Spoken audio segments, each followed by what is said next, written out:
Bismillahirrahmanirrahim. Assalamualaikum warahmatullahi wabarakatuh.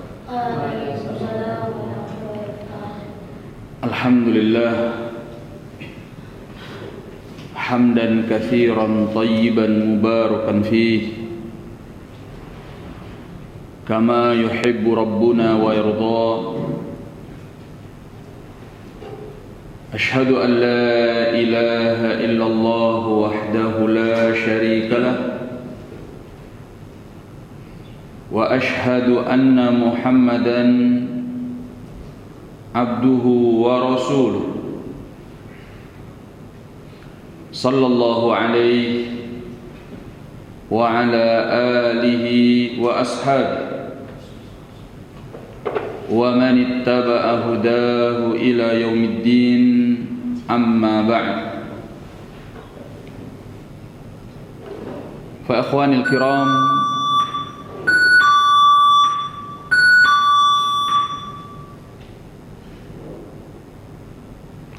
suara apa? Ada yang error enggak?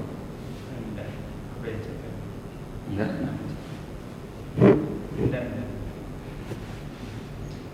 Fa ikhwanil kiram, a'azzani Allah wa iyyakum.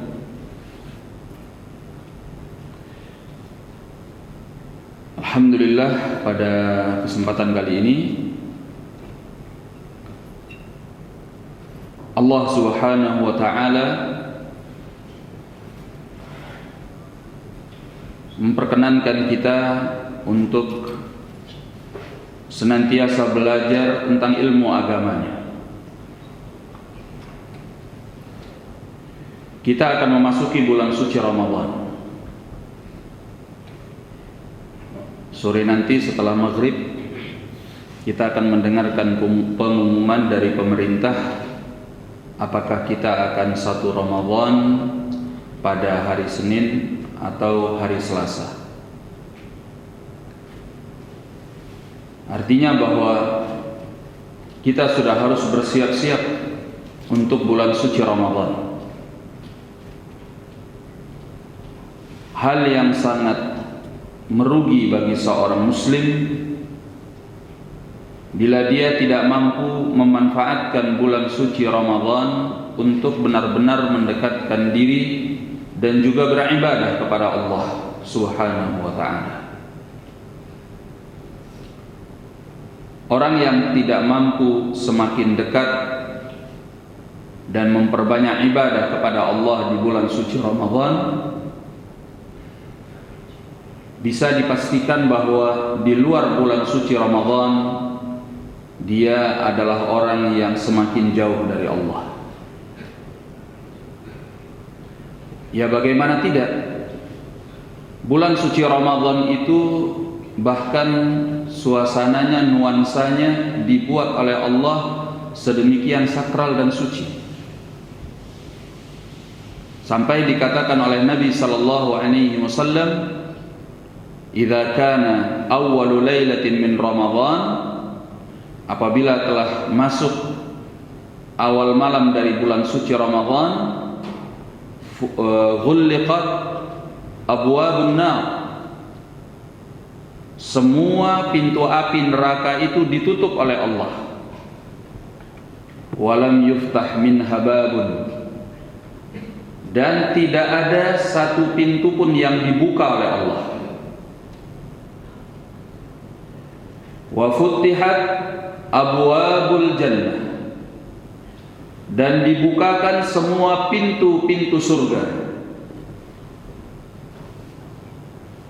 Walam yughlaq minha babun, dan tidak satu pun dari pintu-pintu surga itu yang dikunci oleh Allah. Wa ghullatish syayatin wa maradatul jin, bahkan setan-setan dan jin-jin jahat dibelenggu oleh Allah.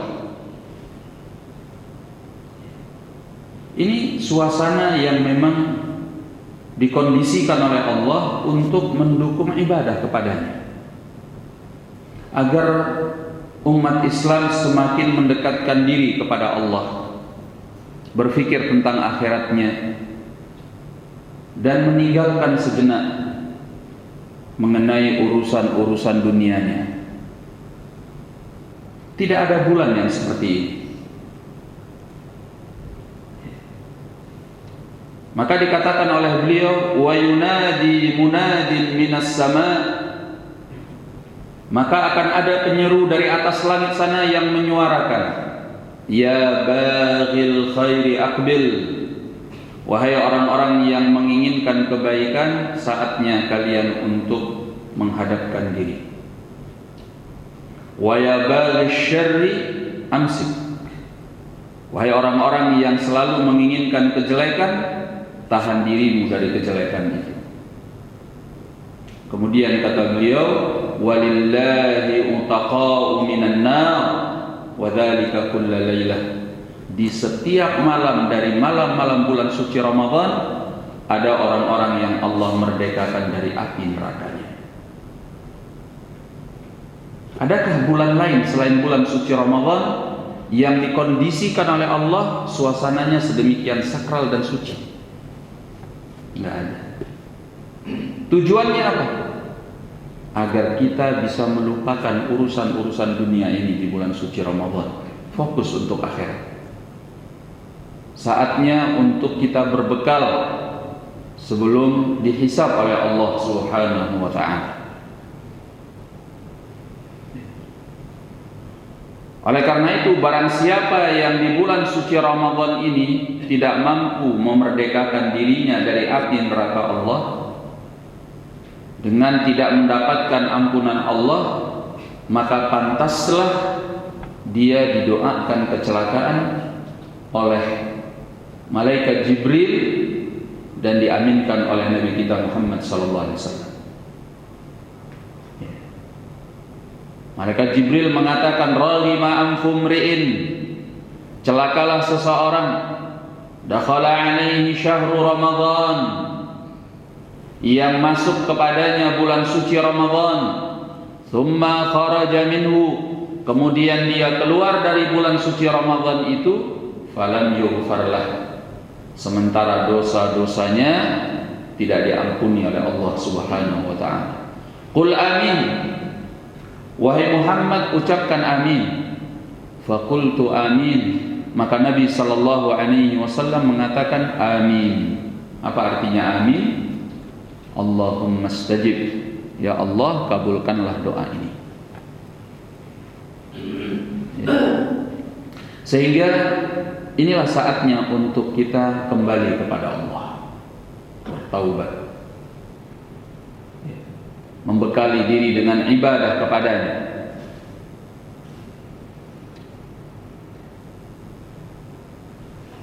Sebab itu kita harus tahu hal-hal yang mulia di bulan suci Ramadan yang bisa kita manfaatkan untuk membuka pintu surga dan menutup pintu api neraka untuk diri kita.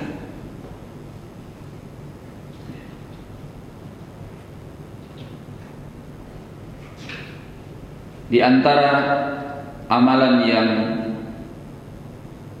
disyariatkan di bulan suci Ramadan, bahkan diwajibkan karena saking mulianya di sisi Allah, yaitu amalan berpuasa.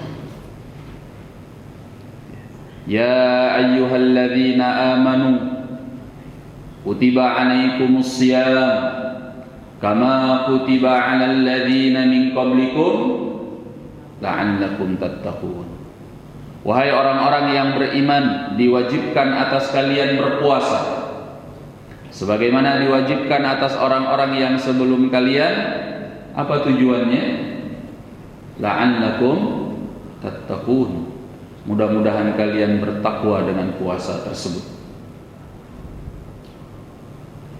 Maka di bulan suci Ramadan menjadi rukun di dalam Islam, seorang muslim harus berpuasa. Wajib hukumnya berpuasa. Apa artinya berpuasa? Para ulama mendefinisikan puasa itu adalah al-imsak anil mufattirat min tulu'il fajri ila ghurubisy syams ta'abbudan lillahi tabaraka wa ta'ala. Puasa itu artinya adalah menahan diri dari hal-hal yang membuat kita berbuka, mulai dari terbitnya fajar sampai terbenamnya matahari. Ta'abbudan lillahi tabaraka wa ta'ala, dengan niat dalam rangka beribadah kepada Allah Subhanahu wa ta'ala. Maka kita tidak makan, tidak minum, dan yang sudah suami istri tidak melakukan hubungan biologis, karena itu membatalkan puasa dan segala sesuatu yang semakna dengan makan dan minum ataupun berhubungan biologis, karena bisa membatalkan puasa.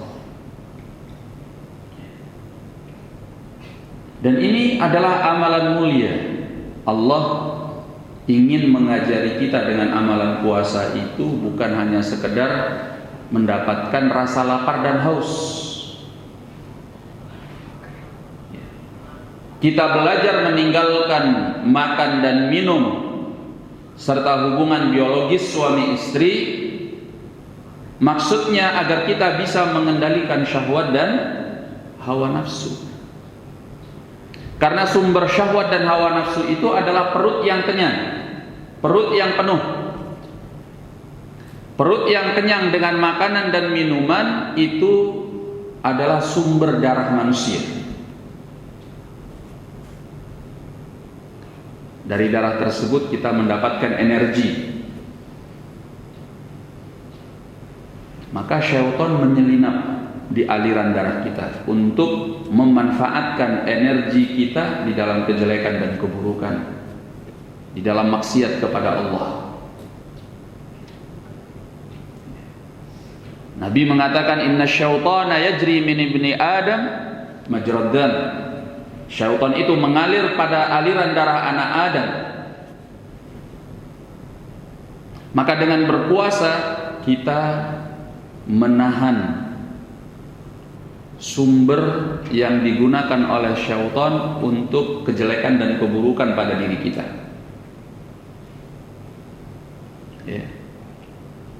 Sehingga dengan berpuasa itu kita diajari untuk mengendalikan syahwat dan hawa nafsu. Itu yang paling penting dari makna puasa. Orang kalau mengerti bahwa puasa itu untuk meninggalkan hal-hal yang dilarang oleh Allah dan memotivasi diri agar mendekatkan diri kepada Allah, dia keluar dari puasanya dalam keadaan membawa takwa. Makanya Allah tidak butuh kepada orang-orang yang puasanya hanya sekedar tidak makan dan minum, tapi masih saja maksiat. Melihat tontonan-tontonan yang tidak baik. Biasanya kamu nonton apa? Sinetron kan? Drama, film. Banyak hal-hal yang tidak baik yang kamu lihat di dalam tontonan-tontonan tersebut. Berarti kamu tidak mengendalikan apa? Mata. Berarti matanya nggak puasa. Berarti puasanya berhasil atau gagal? Itu gagal. Walaupun secara sahnya sah selama dia tidak makan dan minum atau yang semakna dengan itu. Tapi secara pahala dia nggak dapat apa-apa, karena dia kehilangan makna dari puasa. Puasa itu mengendalikan diri, mengendalikan syahwat. Maka dia harus mengendalikan pandangannya dari yang haram, telinganya dari yang haram, tangannya dari yang haram, kakinya dari yang haram. Makanya Nabi SAW mengatakan, wa kam min shaimin laisa lahu min siyamihi illa al-ju'. Betapa banyak orang yang puasa namun dia tidak mendapatkan dari puasanya ini kecuali hanya rasa laparnya saja.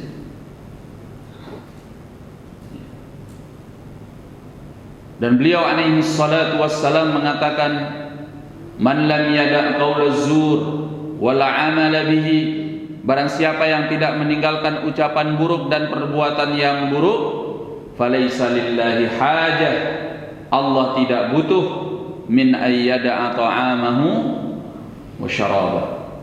Allah tidak butuh dia meninggalkan makannya dan minumnya. Ya, kalau bicara masih dusta, kalau berbuat masih maksiat, kemudian pandangannya masih melihat hal-hal yang tidak baik, telinganya masih mendengarkan hal-hal yang tidak baik. Nah, Allah nggak butuh puasa orang yang seperti itu. Akhirnya apa? Yang dia dapatkan hanya rasa laparnya saja, pahalanya kosong. Ya. Karena puasa itu tujuannya adalah bertakwa kepada Allah. Maka orang yang berpuasa, amalan puasa itu sendiri adalah ibadah yang pahalanya besar di sisi Allah, dia pun harus mengisinya dengan ibadah. Ya. Sehingga puasanya itu benar-benar membawa kepada takwa. Ya.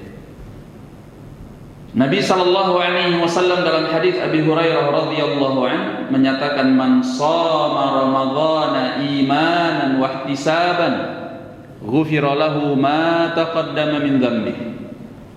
Barang siapa yang berpuasa Ramadan dengan iman dan mengharapkan pahala dari Allah, apa jaminannya? Maka diampuni semua dosanya yang telah lalu. Bukan puasa sebagian Ramadan ya. Ini kebanyakan dari masyarakat puasa itu hanya di awal Ramadan. Begitu masuk pertengahan udah nggak ada yang puasa. Apalagi di akhir Ramadan. Berarti puasanya cuma ikut-ikutan. Dia tidak mendapatkan jaminan ini. Orang yang diampuni dosanya oleh Allah bila dia puasa sebulanan penuh, bukan karena ikut-ikutan, memang tujuannya karena iman dan mengharapkan pahala dari Allah Subhanahu wa ta'ala. Ya. Maka barang siapa yang tidak berpuasa di bulan suci Ramadan, dosanya sangat besar. Bisa nggak dia mengqadha puasanya kalau dia meninggalkannya dengan sengaja? Al-jawab, la. Orang yang meninggalkan puasa Ramadan dengan sengaja tidak ada qadha. Lalu bagaimana? Kewajibannya adalah bertaubat kepada Allah dan jangan mengulangi perbuatannya. Qadha itu bagi orang yang meninggalkan puasa karena uzur. Faman kana minkum maridan aw ala safarin fa iddatun min ayyamin ukhar. Kata Allah, barang siapa yang dalam keadaan sakit atau dalam perjalanan jauh, maka dia boleh meninggalkan puasa dan ganti bilangan hari yang dia tinggalkan dengan hari-hari lain berpuasa di luar bulan suci Ramadan. Jadi yang mengqadha itu adalah orang yang punya uzur. Kalau sengaja tidak puasa, dia tidak mengqadha tapi bertaubat, minta ampun sama Allah. Ya. Ini yang pertama. Amalan kedua yang mulia di bulan suci Ramadan, kalau di siang harinya kita berpuasa, bagaimana di malam harinya? Di malam harinya kita melaksanakan salat apa? Salat tarawih. Ya. Jadi siang hari berpuasa, di malam hari salat tarawih. Kenapa disebut tarawih? Apa artinya tarawih? Ini anak-anak kayaknya nggak ada yang tahu ya. Nah, nih kamu dengar nih, yang bapak-bapak ada yang tahu? Ada yang tahu? Enggak juga. Berarti sama dong. Iya. At-tarawih. Kenapa dikatakan at-tarawih? Karena at-tarawih itu artinya adalah memberikan kelapangan, kelonggaran, istirahat. Sebab kita sholat yang 11 rakaat misalnya, setiap 2 rakaat itu kita boleh istirahat. Ya, nyantai dulu, minum kopi dulu. Ya, karena sholatnya panjang. Tarawih itu sholatnya panjang. Nggak seperti kebanyakan yang dilakukan sekarang ini. Sholat tarawihnya ngebut, ya, dan anak-anaknya pun pada ribut. Bukan begitu sholat tarawih. Sholat tarawih itu harus tenang. Walaupun cuma 11 rakaat, tapi dia dilakukan dengan panjang. Ya. Sehingga orang yang melaksanakan sholat tarawih itu benar-benar dia mengabdikan dirinya dalam ibadah kepada Allah Subhanahu wa ta'ala. Ya minimalnya 1 juz lah. Di sini berapa, Pak Daru? Rencananya? Insyaallah ya, 1 juz. Jadi selesai Ramadan 30 juz. Ya paling jamaahnya berkurang nggak apa-apa. Biasanya jemaah itu milih masjid yang cepat gitu ya. 1 juz itu singkat loh, nggak panjang. Ya. Bahkan kalau sudah di malam-malam hari terakhir, Nabi Sallallahu Alaihi Wasallam sholat bersama sahabatnya itu sampai dari mulai awal malam sampai menjelang sahur. Pernah nggak nyoba? Belum ya? Ya. Sampai sebagian sahabat mengatakan kami bersandar di dinding-dinding masjid. Ya karena memang panjang sholatnya. Kenapa mereka menghabiskan waktu semalaman penuh dengan sholat tarawih? Karena mencari malam Lailatul Qadar. Ya, terutama di malam-malam ganjil itu nggak bisa ditawar. Kalau mau mendapatkan malam Lailatul Qadar, ya menghabiskan malam dengan ibadah.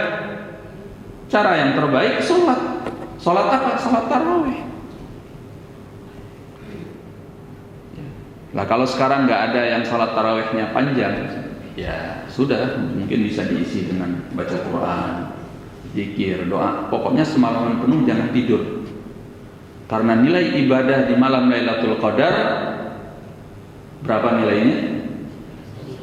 Khairun min alfi syahr, lebih baik daripada 1000 bulan. Berapa 1000 bulan? 83 tahun 4 bulan. Ya. Jadi kalau selama ini kita tidak berhasil mendapatkan setiap tahunnya malam Lailatul Qadar, artinya bahwa kita kehilangan kesempatan mendapatkan pahala seperti ibadah 83 tahun 4 bulan. Kira-kira rugi atau rugi? Ya sudah pasti rugi. Orang umur kita aja belum tentu sampai 83 tahun. Iya kan? Banyak yang 20 tahun udah gak ada, 30 tahun sudah hilang, 40 tahun, 50 tahun, 60 tahun. Jarang yang 80 tahun. Oleh karena itu, salah satu cara kita memanfaatkan, memaksimalkan bulan suci Ramadan, sholat malamnya atau sholat tarawihnya itu jangan didiskon-diskon, tapi harus memenuhi setiap malamnya sebulanan penuh melaksanakan sholat tarawih. Nabi SAW mengatakan, man qama ramadhana imanan wahtisaban, orang yang melakukan qiyam Ramadan sebulanan penuh, bukan qiyam sebagian Ramadan ya, tapi kata beliau qiyam Ramadan, artinya sebulanan penuh. Maka beliau janjikan apa? Imanan wahtisaban, kalau dia melakukannya karena iman dan mengharapkan pahala, ghufira lahu ma taqaddama min dzambi, maka semua dosanya yang telah lalu akan dihapuskan oleh Allah Subhanahu wa ta'ala. Ya. Jadi salat tarawih ini adalah sunnah muakkadah yang semestinya kita jaga. untuk mendapatkan ampunan dari Allah Subhanahu wa taala. Berapa rakaat?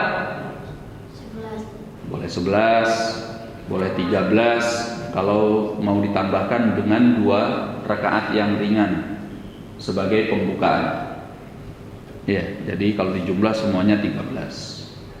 Boleh enggak lebih? Boleh. Mau 23? Boleh. Mau lebih daripada itu kalau kuat? Boleh. Enggak ada batasannya. Berapapun. Ya. Karena Nabi SAW menyatakan salatul laili mathna mathna. Salat malam itu 2 rakaat, 2 rakaat. Berapapun. Ya. Namun yang terbaik adalah yang dilakukan oleh Rasulullah SAW, yaitu 11 rakaat atau 13 rakaat dengan 2 rakaat ringan sebagai pembukaannya. Tapi pembatasannya tidak ada. Yang penting sholatnya jangan buru-buru. Ada yang 23 rakaat tapi 7 menit selesai. Nah, itu nggak benar karena kehilangan tumakninah. Ya. 23 rakaat atau 33 rakaat, tapi yang dibaca setiap rakaat qul a'udzu birabbil falaq, qul a'udzu birabbin nas, qul ya ayyuhal kafirun, qul huwallahu ahad. Ya, tabat yada abi lahabi wa tab idza jaa nasrullahi wal fath. Ya, itu pun dibaca dengan buru-buru sampai nggak jelas apa yang dibacanya. Nah, jangan begitu. Nggak usah banyak-banyak. Kalau ingin yang afdal seperti Nabi SAW 11 rakaat, tapi 11 rakaat itu dibaca dengan bacaan yang tartil dan panjang. Misalnya 1 juz, 2 juz, 3 juz. Ya, kalau capek duduk, kan sholat sunnah nggak apa-apa duduk, nggak harus berdiri. Kalau capek boleh duduk. Makanya disebut dengan sholat tarawih. 2 rakaatnya itu panjang, tapi setelah itu kita istirahat, selonjoran dulu, ya, istirahat dulu, boleh minum-minum dulu, ngopi-ngopi dulu. Istirahat 5 menit, 10 menit, 15 menit. Setelah itu lanjutkan lagi. Makanya sholatnya bisa panjang. Bahkan bisa semalaman penuh. Begitu. Lalu sholat malam ini mana yang lebih utama? Sholat tarawih ini dilaksanakan di masjid atau sholat sendiri-sendiri di rumah? Masjid. Ya, kebanyakan ulama pendapatnya sama seperti antum, bahwa yang utama sholatnya di mana? Di masjid. Karena sabda Nabi sallallahu alaihi wa ala alihi wasallam, "Man shalla ma'a imamihi hatta yansharif." Barang siapa yang sholat bersama imamnya sampai selesai, kutiba lahu qiyamul lailah, dituliskan untuknya pahala seperti bangun semalaman suntuk untuk ibadah kepada Allah. Syaratnya apa? Dia harus selesai bersama imam. Nah, di sini kekeliruan sebagian orang, ya, dia sholat 8 rakaat kemudian keluar. Nanti aja witirnya kapan? Katanya di sepertiga malam yang terakhir, sendiri di rumah. Itu salah. Anda rugi, kehilangan pahala besar. Pahala untuk mendapatkan ibadah semalaman suntuk harus selesai bersama imamnya. Ya, tidak dipisah-pisah seperti yang dilakukan oleh sebagian orang. Nah, jadi inilah amalan yang mulia di bulan suci Ramadan, salat malam bersama imam di masjid yang diistilahkan dengan salat tarawih. Baik, amalan yang ketiga yang juga mulia di bulan suci Ramadan yaitu sedekah. Sedekah. Di luar bulan suci Ramadan, amalan bersedekah itu adalah amalan mulia. Yes. Datang dalam hadis Ibn Abbas di dalam Sahih Al-Bukhari bahwasanya Nabi SAW itu adalah manusia yang sangat dermawan.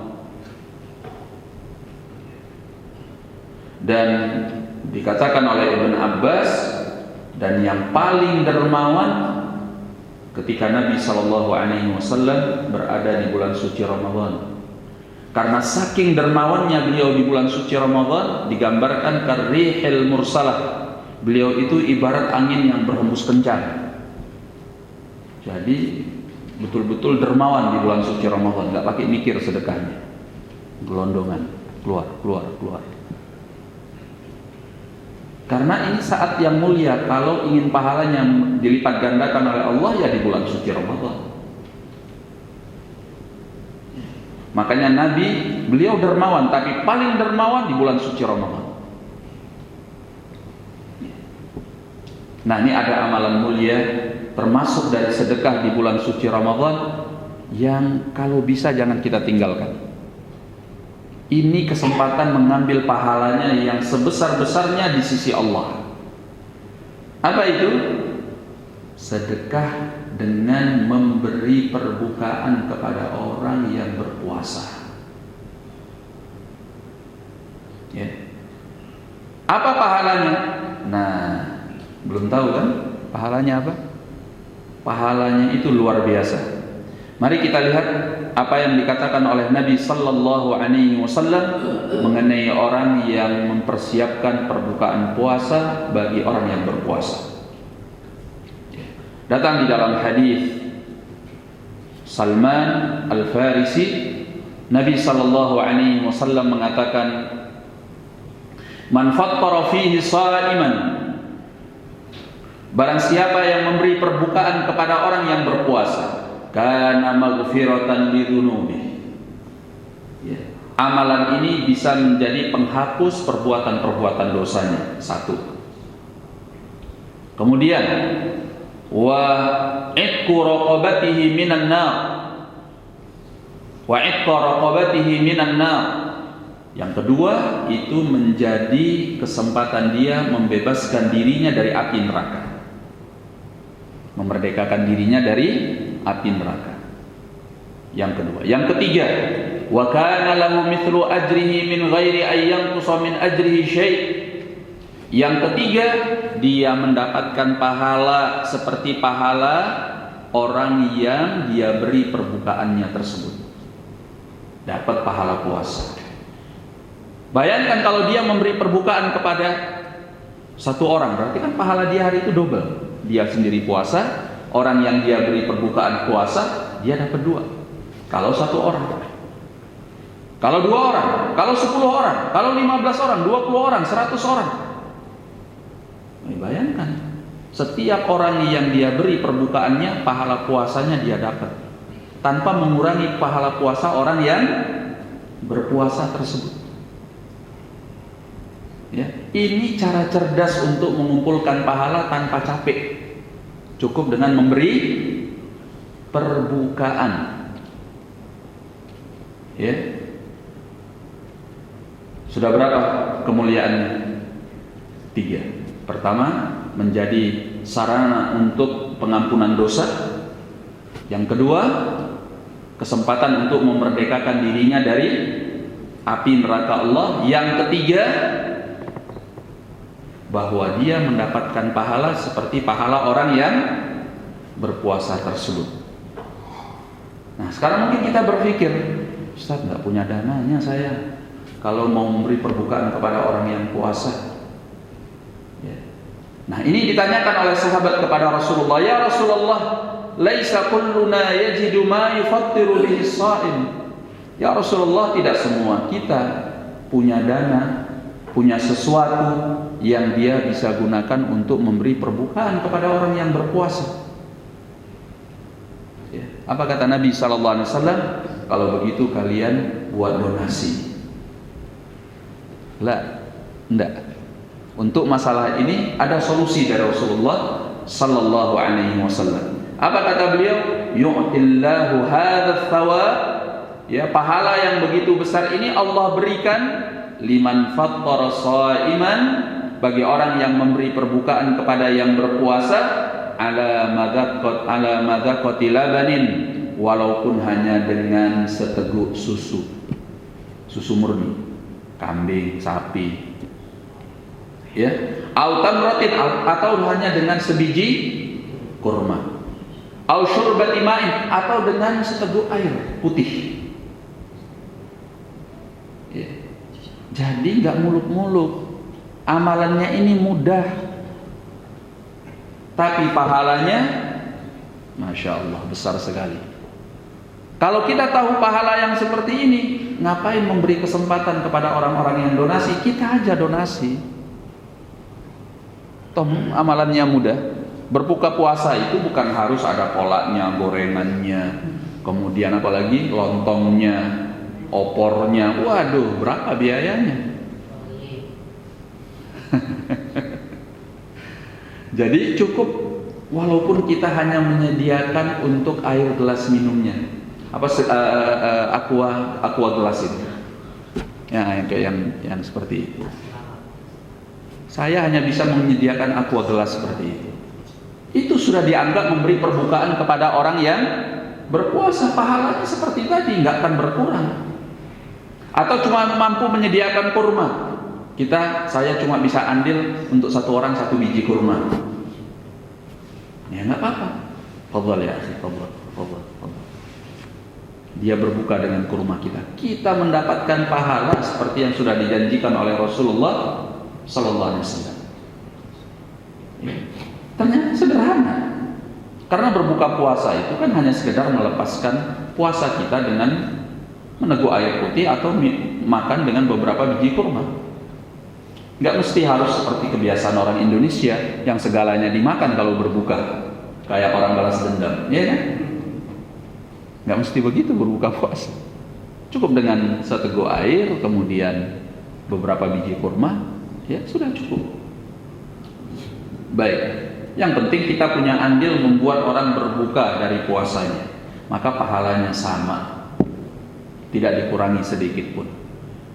Maka beliau kemudian melanjutkan, wa man saqa shaiman, barang siapa yang memberi minum kepada orang yang berpuasa, yakni saat dia berbuka, saqahullahu min haudhi, Allah akan memberinya minum dari telagaku, syurbatan la yadma'u abada.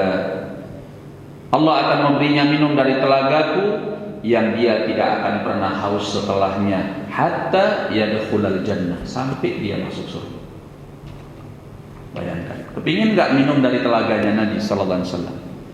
Nanti di hari kiamat, ketika matahari itu begitu dekat dengan kepala manusia sehingga mereka ditimbun oleh keringatnya masing-masing. Ya.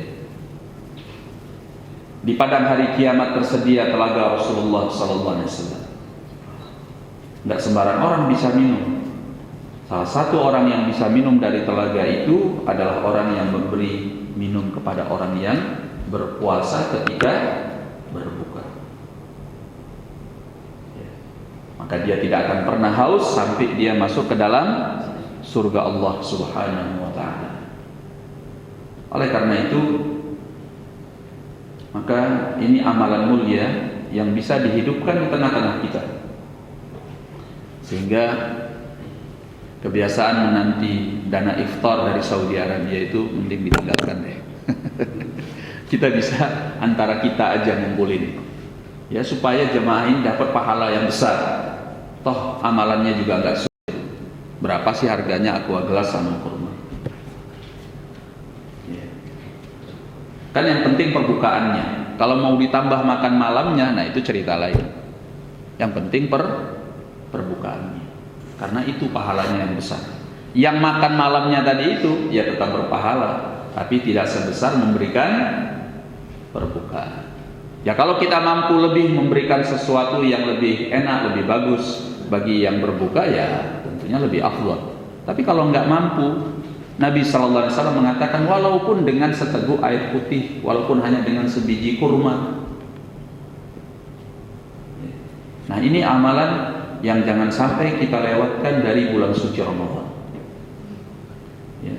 Maka setelah kita tahu ilmunya ini, manfaatkan pada setiap bulan suci Ramadan kita menyediakan perbukaan bagi orang-orang yang berpuasa, walaupun hanya dengan aqua gelas atau dengan kurma. Sesuai dengan kemampuan kita, beli kurma di Indomaret, Ya kan? Satu apa itu kan berapa biji itu? Iya enggak? Setiap orang mau berbuka, bawa kurma kita ke masjid, fadhal ya akhi. Fadhal ya akhi. Walaupun cuma satu, fadhal ya akhi. Fadhal ya akhi. Nah, dia berbuka dengan kurma kita, dapat pahalanya seperti pahala puasanya dia. Kemudian kita memerdekakan diri kita dari api neraka Allah. Yang ketiga apa? Bahwa kita diampuni dosanya oleh Allah Subhanahu wa taala. Nah, terakhir memperbanyak membaca Al-Qur'anul Karim. Utsman bin Affan di antara sekian banyak sahabat yang setiap hari khatam Al-Quran di bulan suci Ramadan. Di antara sahabat itu ada yang khatamnya setiap 3 hari, ada yang khatamnya setiap 7 hari, ada yang khatamnya setiap 10 hari.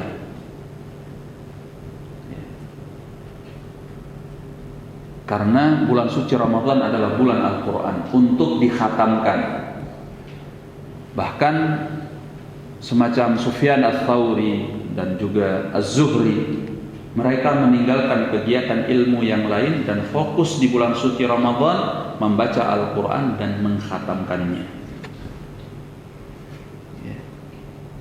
Sehingga kegiatan ilmu di bulan suci Ramadan itu ditinggalkan dulu, fokus untuk Al-Quranul Karim.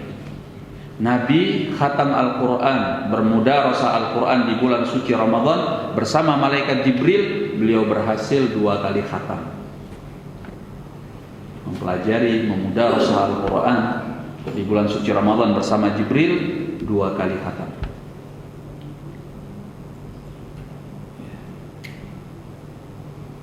Al-Imam Syafi'i di bulan suci Ramadan berapa kali khatam?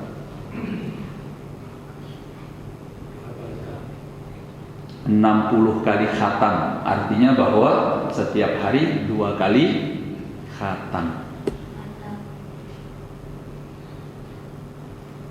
Kita berapa kali khatam selama bulan suci Ramadan? Tidak usah setiap hari, selama bulan suci Ramadan. Belum pernah khatam. Ini kelemahan kita, ini harus kita rubah.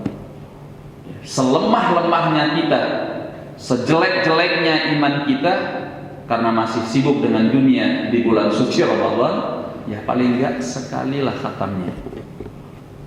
Sekali aja enggak bisa, maka Anda terlalu. Ya. Masa sekali enggak bisa? Sekali selama 30 hari. Salaf bahkan setiap hari mereka khatam, bahkan ada yang sehari 2 kali, ada yang sekali dalam 3 hari, dan selanjutnya dan selanjutnya. Karena memang mereka mempersiapkan diri untuk ibadah di bulan suci Ramadan, bukan di bulan suci Ramadan. Kalau kita kan kagetan, di bulan suci Ramadan baru mau ibadah, itu namanya kagetan, ibadah kagetan. Kalau salaf mereka mempersiapkan diri sejak bulan apa? Bulan Rajab. Bulan Rajab itu mereka sudah mulai mempersiapkan diri dengan ibadah, menanam benih-benih ibadah pada diri mereka, qiraatul Qur'annya, puasanya, salat malamnya. Karena bulan Rajab itu bulan untuk menabur benih, kata mereka. Masuk bulan Sya'ban adalah bulan menyiram benih. Mereka mulai tambah giat. Bahkan ada yang dari mulai bulan Sya'ban itu sudah fokus untuk membaca Al-Quran, dia tutup warungnya, nggak jualan lagi di bulan Sya'ban. Begitu bulan Ramadan adalah bulan panen. Panen apa? Panen ibadah. Dia sudah menghabiskan waktu seluruhnya untuk ibadah kepada Allah. Itu salah. Makanya bisa berulang-ulang kali khatam. Kita bulan suci Ramadan saatnya untuk memproduksi apa yang ingin kita jual sebanyak-banyaknya. Iya. Karena kesempatan dalam setahun sekali untuk cuan. Allahumma musta'an. Itu kita. Ya. Maka kita bisa merubah pola hidup ini. Ya. Dalam setahun hanya 1 bulan untuk kita fokus ibadah. Kalau kita ingin menginginkan akhirat, coba kita setting hidup kita di mana 1 bulan ini kita bisa fokus untuk ibadah kepada Allah Subhanahu wa ta'ala. Ya, di antaranya adalah dengan mengkhatamkan Al-Qur'anul Karim. Baik, mungkin itu dari pelajaran yang bisa kita ambil pada kesempatan kali ini. Sebenarnya ada amalan-amalan lain seperti misalnya al-i'tikaf. Nah, itu butuh amalan pembahasan tersendiri tentang al-i'tikaf 10 hari terakhir dari bulan suci Ramadan. Yang jelas jangan sampai melewatkan malam Lailatul Qadar. Ya. Kalau sudah masuk 10 hari terakhir, nah ini sudah fokus. Kalau tidak bisa sebulanan penuh, paling nggak 10 hari terakhir, udah tinggalkan semua kegiatan dunia, fokus di dalam masjid. Kalau nggak bisa melaksanakan i'tikaf 1 kali 24 jam kita di masjid, laksanakan sebanyak mungkin kita bisa di masjid. Misalnya nggak bisa di siang hari, ya paling nggak malam hari. Begitu masuk maghrib kita sudah ada di masjid, nanti keluar setelah subuh. I'tikaf. Supaya malam Lailatul Qadar itu nggak lewat. Karena kalau kita hidupkan 10 malam yang terakhir, sudah pasti kita mendapatkan malam Lailatul Qadar. Tapi kalau kita menghitung-hitung nih, genap apa ganjil ya? Biasanya kelewatan ya. Karena kan kita nggak pernah tahu malam Lailatul Qadar itu di malam genap atau di malam ganjil. Walaupun kemungkinan besarnya di malam ganjil, malam 21, 23, 25, 27, 29. Dan itu pun kita nggak tahu di malam yang mana. Walaupun sebagian ulama mengatakan yang paling dekat adalah malam 27, tapi nggak pasti. Ada sebagian orang di malam 27 dia push ibadah semalaman penuh. Nggak taunya besok pagi mataharinya terang benderang, cerah, matahari itu panas. Tidak seperti tanda malam Lailatul Qadar tadi malam. Sehingga dia, waduh, bukan malam Lailatul Qadar, padahal sudah capek ibadahnya, karena dia menghitung-hitung, nggak total gitu. Kalau dia total saja di 10 malam hari terakhir, sudah pasti dia mendapatkan malam Lailatul Qadar. Wallahu a'lam bishawab. Ya, ada yang mau bertanya? Boleh tanya lagi? Ya, silakan. Oh iya, silakan Pak. Tadi disebutkan masalah sholat ringan. Ya. Misalnya dia mulai kita sampai sholat ringan. Padahal sholat kita itu ringan semua. Bagaimana sebenarnya pelaksanaan sholat ringan itu bagaimana? Iya. Biasanya sholat.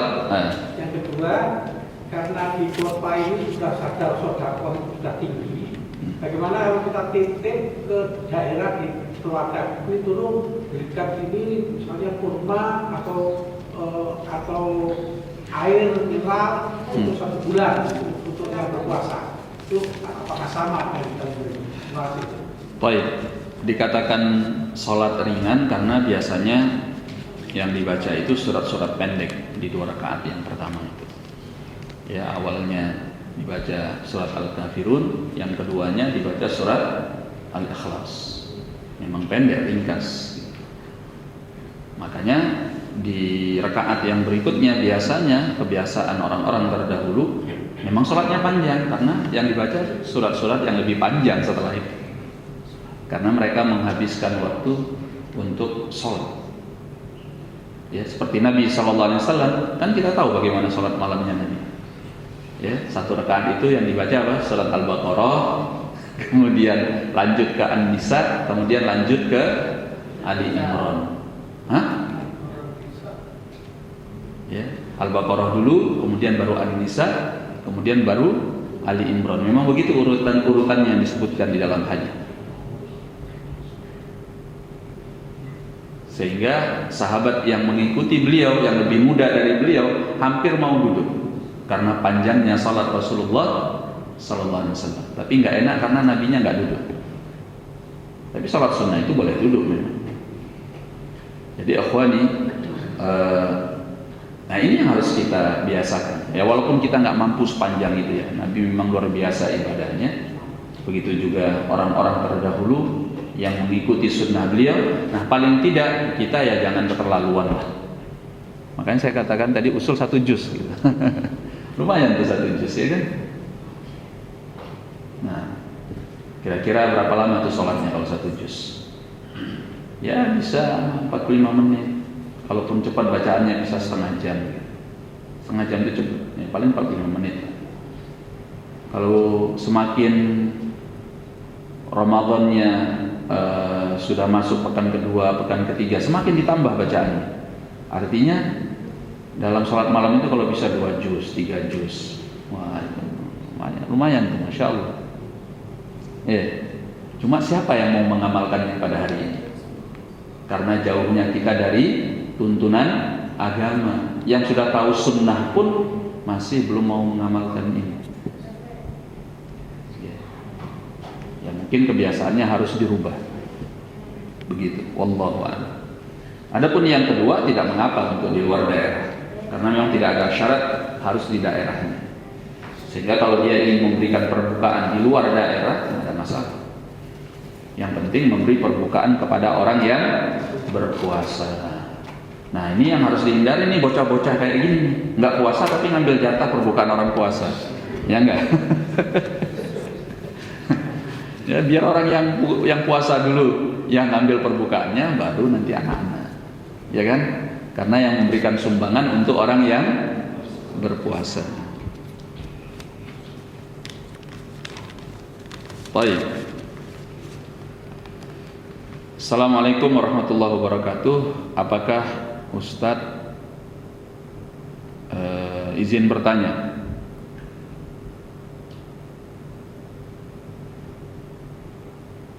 Apa yang tulis? Saya nggak bisa baca tulisannya. Tolong Pak.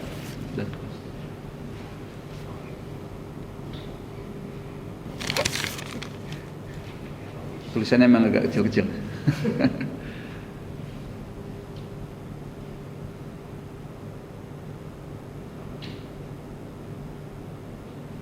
Inti pertanyaannya aja apa? Ya. Itu tulisan antum? Ya baca, coba baca. Dibaca aja.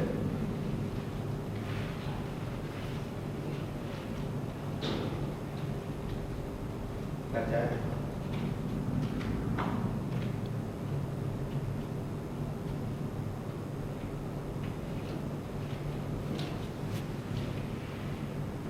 Assalamualaikum warahmatullahi wabarakatuh. Assalamualaikum warahmatullahi wabarakatuh. Tuan Ustaz izin bertanya, semoga Ustaz dirahmati Allah. Bagaimana tanggapan Ustaz tentang ormas Islam yang bahasanya mendahului pemerintah tanpa melihat hilal? Mereka menyelisihi sunnah di dalam memasuki bulan suci Ramadan, ya, karena menggunakan hisab untuk menentukan masuknya bulan suci Ramadan adalah amalan bid'ah yang dibuat-buat di dalam Islam. Nabi SAW di masanya ada ahli falak, ya, bukan tidak ada ahli falak. Orang-orang yang jago astronomi, ya, tentang perbintangan ada di masa Nabi SAW, tapi beliau tidak bertanya kepada mereka. Justru beliau menyatakan sumu li ru'yatihi wa aftiru li ru'yatihi. Berpuasalah kalian karena melihat hilal dan berbukalah karena melihatnya. Menunjukkan bahwa amalan itu amalan yang tidak diinginkan oleh Nabi SAW. Ya, itu adalah amalan bid'ah yang dilakukan oleh orang yang mengatakan dirinya pengikut Muhammad SAW. Dia tidak mengikuti Muhammad. Ya. Apalagi masalah penentuan masuknya bulan suci Ramadan itu haknya pemerintah. Untuk kepentingan umum kaum muslimin, bukan haknya ormas atau organisasi yang menentukannya. Yang menentukannya adalah pemerintah. Kalau enggak, untuk apa kita punya pemerintah? Pemerintah itu memang bertanggung jawab untuk urusan-urusan publik umum masyarakat kaum muslimin. Di antaranya seperti Jumatan, kemudian Ramadan, Idul Fitri, Idul Adha. Ya. Ini memang haknya pemerintah. Sehingga tidak menjadi keharusan mengikuti ormas tertentu. Itu adalah perbuatan yang menyelisihi sunnah Rasulullah Sallallahu Alaihi Wasallam. Sehingga ini adalah haknya pemerintah, bukan haknya ormas atau organisasi siapapun mereka.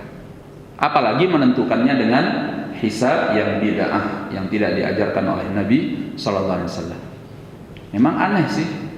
Ini ormas, ini organisasi katanya TBC. Anti takhayul, bid'ah dan khurafat, anti TBC. Tapi di antara amalan bid'ah mereka adalah ini, menentukan Ramadan dengan hisab. Allahul musta'an. Jadi sekarang mereka sudah tidak anti TBC, malah jadi sumber bid'ah. Allahul musta'an. Baik. Yang kedua,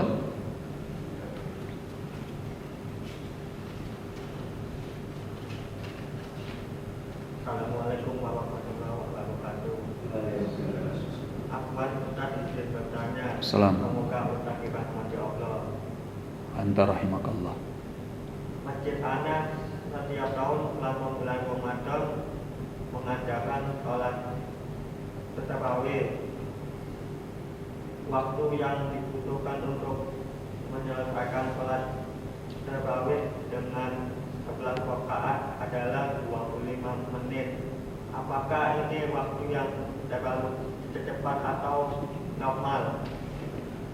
25 menit yang untuk orang sekarang cepat atau lama?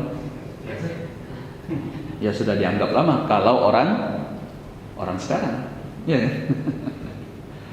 Apakah sholatnya sah? Ya sah-sah saja selama sholatnya itu dilaksanakan dengan memenuhi rukun-rukunnya. Di antaranya adalah tumakninah. Ya, sholat dengan tenang, bacaannya jelas, tidak merubah makna, terutama surat Al-Fatihahnya. Ya. Sehingga ya kalau dikatakan cukup ya cukuplah. Sah ya sah. Tapi lama enggak? Ya untuk orang sekarang lama, tapi untuk orang yang sudah terbiasa sholat apalagi tarawih dengan panjang ya ini cepat. Ya.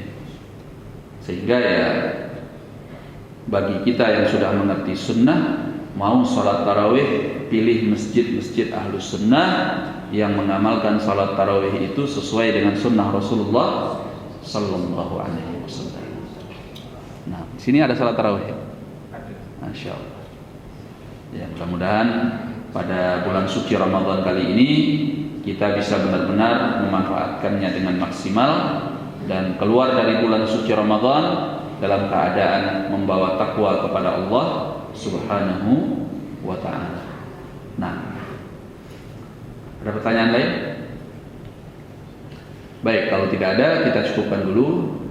Kita sudahi billahi taufiq. Assalamualaikum warahmatullahi wabarakatuh.